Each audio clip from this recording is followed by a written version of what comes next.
अस्सलाम वालेकुम नाजरीन। आज मैं हामिला यानी प्रेग्नेंट बीवी पर जुल्म इससे मुतालिक चंद बातें आपकी खिदमत में पेश करूंगी। उसकी माँ ने उसे तकलीफ पर तकलीफ सहते हुए पेट में रखा।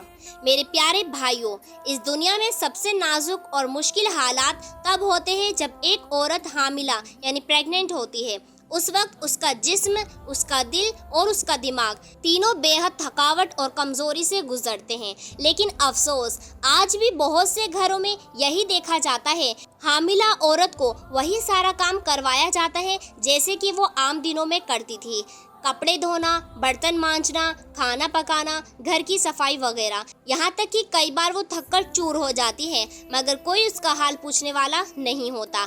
याद रखो, जुल्म सिर्फ किसी को मारना पीटना नहीं है, जुल्म ये भी है किसी कमज़ोर पर उसकी ताकत से ज़्यादा बोझ डाल दिया जाए। कुरान पाक में अल्लाह ताला माँ की हालत को बयान करते हुए फरमाता है, ववस्सैनल इंसाना बिवालिदैहि इहसाना हमलतहु उम्मुहु कुरहा व वज़अतहु कुरहा। और हमने इंसान को अपने वालिदैन के साथ अच्छा सलूक करने की ताकीद की।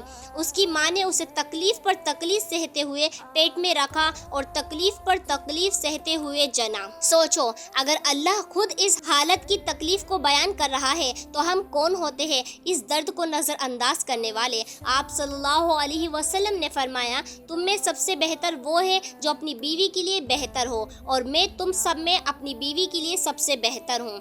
ए मेरे प्यारे मुसलमान भाइयों, अगर तुम्हारी बीवी हामिला है तो उसको घर की रानी समझो, उसका बोझ हल्का करो, उसके साथ मोहब्बत से पेश आओ, उसकी हालत को नज़रअंदाज मत करो। वो जिस तकलीफ़ से गुजर रही है वो तुम्हारे बच्चे को दुनिया में लाने के लिए है। उसकी हर तकलीफ़ तुम्हारे आने वाले बच्चे के हक़ में कुर्बानी है। अगर तुम इस वक्त उसका साथ दोगे, उसका हाथ थामोगे, तो कल तुम्हारा वही बच्चा तुम्हारे लिए रहमत और सुकून बनेगा। लेकिन अगर तुमने उसे अकेला छोड़ दिया, उस पर बोझ डाल दिया, तो याद रखो, अल्लाह के नज़दीक ये जुल्म होगा और जालिम से अल्लाह जल्द हिसाब लेता है। आखिर में दुआ, ए अल्लाह तमाम हामिला औरतों को आसानियाँ अता फरमा, उनके दर्द और तकलीफ को रहमत में बदल दे। ए अल्लाह हर मर्द को तौफीक दे कि वो अपनी बीवी को मोहब्बत, रहमत और सुकून दे, और उनके बच्चों को नेक सालिहा औलाद अता फरमा। आमीन या रब्बुल आलमीन। वमा अलैना इल्लल बलागुल मुबीन। अस्सलामु अलैकुम व रहमतुल्लाहि व बरकातुहू।